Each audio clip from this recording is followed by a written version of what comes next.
কোরআনুল কারীমের প্রত্যেকটি আয়াতের ভিতরে আল্লাহু আকবার, প্রতিটি শব্দে এত জ্ঞান, এত এলেম আছে, এত গভীরতা আছে, সুবহানাল্লাহ। এক একটা শব্দের, এক একটা বাক্যের তাফসীর ঘন্টার পর ঘন্টা যাবে, তাফসীর করা শেষ হবে না, তাফসীর করা শেষ হবে না। প্রিয় হাজরিন, ইদানিং তাফসীরে বাসারি নাম শুনছেন না? বেচারা তিনি বলেছেন যে 250 খণ্ডের তাফসীর লিখবেন। 250 খণ্ডের নাকি? সূরা ফাতিহার তাফসীর 15 খণ্ড গিয়েছে। এটা নিয়ে আমরা যে কি লাফালাফি, ফেসবুক তোলপাট, তাকে মানে অপমান। ওই যে বাংলাদেশের একটা খেলা আছে নাম হাডুডু, আছে কিনা? এটার উদ্দেশ্য কি? মানে যে যারে মানে যে সামনের দিকে যাবে তারে পা ধরে টেনে নিচে নামাতে হবে, ঠিক না? আমাদের অবস্থান হাডুডু খেলার মতো হয়ে গেছে। এবং দুঃখের বিষয় হচ্ছে সাধারণ মানুষ হাডুডু খেলুক, কিন্তু আলেমরা ওখানে হাডুডু খেলা নামছে। একজন যদি উপরে উঠে ওর পা ধরে কেমনে নামাবে আমরা সেই তালে। আরে ভাই, আপনি সেই বাসারি সাহেবের বিরোধিতা করতে গিয়ে আপনি কি বুঝতে পারছেন আপনি যে কোরআনের বিশালতার বিরোধিতা করছেন, আপনি যে কোরআনের গভীরতার বিরোধিতা করছেন? 250 খণ্ডের তাফসীরের কথা শুনে আপনি বলছেন যে হ্যাঁ, ওনার বক্তব্যকে কাটিং করে, এডিটিং করে সেখানে দিয়েছে বাবা তোমার দরবারে সব পাগলের খেলা। চিন্তা করেন, একজন আলেম তাকে বাবা তোমার দরবারে সব পাগলের খেলা, তার মানে এই যে কথাটা বলেছে এটাকে পাগলামি মনে করছে। আসলে আসল কথা কি জানেন? কিছু পাগলাগারোতে গেলে ভালো মানুষকেও পাগলরা পাগলই মনে করে। তার মানে পাগলরা কিন্তু ভালো মানুষকে ভালো মানুষ মনে করে না, পাগল মনে করে, ও নিজেরা ঠিক মনে করে। অনেক আগে একবার শুনেছিলাম এক মন্ত্রী পাগলাগারো দেখতে গেছেন, তো পাগলদেরকে দেখে মাজনুন পাগলদেরকে দেখতে গিয়ে পাগলদের সাথে কথা বলছে। তো কিছু কিছু পাগল একটু ভালো, তাদের সঙ্গে কথা বলতে গিয়ে ওরা জিজ্ঞেস করছে আপনি কে? বলছে আমি অমুক মন্ত্রী। মন্ত্রী নিজের পরিচয় দিচ্ছে, আমি অমুক মন্ত্রী। ওই পাগলরা 2-3 জন মিলে বলতেছে বুঝছি আপনিও আমাদের দলের লোক, আমরাও যখন নতুন নতুন আসছি আমরাও নিজেদেরকে মন্ত্রী মনে করতাম, কয়দিন আমাদের সাথে থাকেন আপনিও আমাদের মতো ঠিক হয়ে যাবেন। তার মানে মন্ত্রী যে নিজেকে মন্ত্রী বললো, পাগলদের কাছে মনে হয়েছে কি না আসলেও পাগল, কিন্তু আসলে পাগল কে? নিজেই পাগল। সম্মানিত হাজরিন, কোরআনের বিশালতা 250 খণ্ডে নয়, 500 খণ্ড তাফসীর লিখলেও পূর্ণাঙ্গ কোরআনের তাফসীর লাগা শেষ হবে না। সহিহ তাফসীর উনি বলেছে, সহিহ তাফসীর, জয়ীদ তাফসীর, জাল তাফসীর, সমাজের রন্ধ্রে রন্ধ্রে 52 লক্ষ লক্ষ তাফসীর 500 খণ্ডেও শেষ করতে পারবেন না। হ্যাঁ, বলার ক্ষেত্রে ওনার হয়তো একটু ভিন্নতা প্রকাশ পেয়েছে, অহংকার প্রকাশ পেয়েছে, বলার স্টাইলটা ভিন্ন রকম ছিল, এই জন্য তো সে ক্ষমা চেয়েছে। আমরা দোয়া করি আল্লাহ তাকে ক্ষমা করুন। আর সে যে আশা নিয়ে নেমেছে 250 খণ্ডের তাফসীর লিখবে, আমরা দোয়া করি আল্লাহ তাকে তৌফিক দান করুন। অসম্ভবের কি আছে? অসম্ভবের কি আছে?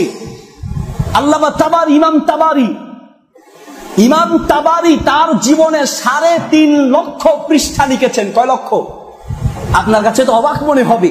আর সেই যুগ কি কম্পিউটার যুগ? আরে মিয়া সাহেব, যদি ইমাম তাবারি সেই যুগে 3.5 লক্ষ পৃষ্ঠা লিখতে পারে, তাহলে বর্তমান যুগে 3.5 লক্ষ নয়, বরং বর্তমান যুগে 3.5 লক্ষকে যদি আপনি 4 দিয়ে গুণ দেন তাহলে কয় লক্ষ হয়? 14 লক্ষ পৃষ্ঠা লেখা বর্তমান যুগে সম্ভব। উনি যদি 3.5 লক্ষ পৃষ্ঠা লিখতে পারেন, বর্তমানে কম্পিউটারের যুগ, তার 4 গুণ লেখা সম্ভব। সম্ভব কিনা? সম্ভব। মাকতাবাতে শামেলা থেকে কপি করবে, পেস্ট করবে। হাদিস মাকতাবাতে শামেলা আছে, বাংলা হাদিসে আছে, আল হাদিসে আছে, ডিবিএসটি তে আছে, ডিজিটাল বাংলা হাদিসে আছে। আমরা একটা তৈরি করছি, আল হেদায়া অ্যাপস, আলহামদুলিল্লাহ পাবেন আপনার আগামী মাস থেকে। ওখান থেকে আপনি নিতে পারবেন হাদিসগুলো, সরাসরি আপনি লিখার রাইটিং করার প্রয়োজন হচ্ছে না, কপি করে দিতে পারছেন, হাদিসগুলো তৈরি আছে।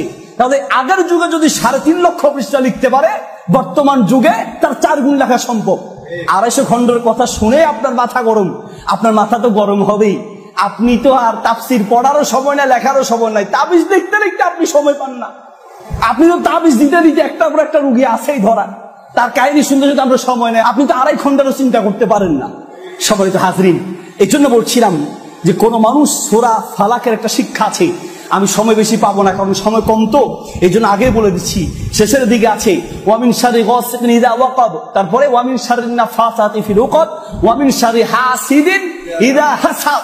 হিংসুকের হিংসা থেকে আল্লাহ পৃথিবীর কোরআন সুন্নাহর অনুসারী আলেমদেরকে তুমি হেফাজত করবে না। আমিন।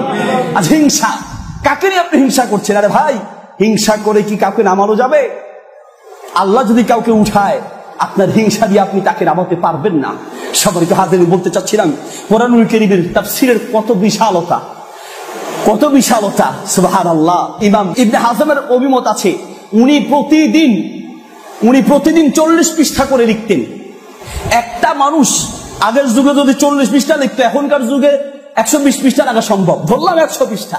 আমরা যখন দাওরা ইফতা কামেল পরীক্ষা দিয়েছি, 45 থেকে 50 পৃষ্ঠা লিখেছি। কয় ঘন্টা? 3.5 ঘন্টা। তাহলে 3.5 ঘন্টা সময় যদি 50 পৃষ্ঠা লেখা যায়, তাহলে দৈনিক 100 পৃষ্ঠা লেখা কোনো ব্যাপার? দৈনিক 100 পৃষ্ঠা যদি লেখে, তাহলে বছরে 365 দিন, 65 দিন তার ব্যস্ততা, 300 দিনের ভিতরে তার কত পৃষ্ঠা হয়? এইভাবে 20 বছর সে লিখলে কত পৃষ্ঠা হবে? আরে উনি যদি না পারে, লেখা শুরু করবে, অন্যান্য আলেমরা আমার সাথে যদি যোগাযোগ করে, অন্য কোনো আলেমের সাথে। আবার আপনারা মনে করবেন যে আমি বাসারি সাহেবের দালালি করতেছি, আমি তারা চিনিও না, কোনোদিন তার নামও শুনি নাই, এখন শুনলাম, দেখাও কোনোদিন হয় নাই, কোনদিন কথাও হয় নাই। কিন্তু আমি আমার উপলব্ধি থেকে ইনসাফপূর্ণ কথা বলছি। সে কোন আকীদা মানহাজ, তার কোনটা কি কিচ্ছু জানি না, কিন্তু ইনসাফপূর্ণ কথা বলছি। কোরআনুল কারীমের তাফসীর 250 খণ্ডে নয়, বরং আরো বেশি হওয়া সম্ভব, আর উচিত। বরং বর্তমানে এক এক আয়াতের তাফসীরের অভাব নাই, কত রং বেরঙের তাফসীর। একজনে কয় মিলাদের কথা কোরআনে আছে, তাফসীর দেখেন কি তাফসীর, ইন্নাল্লাহা ওয়া মালাইকাতাহু ইউসাল্লুনা আলান নবী। হ্যাঁ, আল্লাহ নিজে মিলাদ পড়ে, আল্লাহ বলে নিজে মিলাদ পড়ে। আল্লাহ নিজে মিলাদ পড়ে, আর ওয়াহাবিরা মিলাদ পড়ে না। দেখছেন, আল্লাহ বলেন। আচ্ছা, মিলাদ পড়ার অর্থ তারা করে যে রহমত চাওয়া। কি চাওয়া? নবী সাল্লাল্লাহু আলাইহি ওয়াসাল্লাম মিলাদ মানে যদি দুরূদ আমরা ধরি, তো দুরূদের ভিতরে কি আছে? দুরূদের ভিতরে আপনার দোয়া চাওয়া আছে, রহমত কামনা করা আছে, দোয়া করা আছে। আল্লাহুম্মা সাল্লি আলা মানে কি? আল্লাহ আপনি রহমত দেন। এখন যদি আল্লাহ নিজে মিলাদ পড়ে, নাউযুবিল্লাহ, আল্লাহ কার কাছে দোয়া করবে? আল্লাহ দোয়া করবে কার কাছে? দেখেন তাফসীর দেখেন কিভাবে তাফসীরকে ওলট পালট করে দিচ্ছে। আমার এক ছাত্র তো দুষ্টামি করে ও বিভিন্ন ধরনের মিস কল দিত, তোর ধরে একবার জিজ্ঞেস করে, বেটা ঘটনা কি? মানুষের মিস কল দিচ্ছে, দুষ্ট টাইপের ছিল। তো ও বলতেছে যে মিস কল দেওয়ার কথা তো কোরআনেই আছে। কোথায় আছে? ফামাইয়া মাল মিস কল। ও এক তাফসীর করছে। ও খুব গরম হয়ে গেলাম। তো যাই হোক, বলতে চাচ্ছিলাম এই যে কত বানোয়ার তাফসীর সমাজের ভিতরে আছে, কত হাজার হাজার, কয়টা বলবো আপনাকে।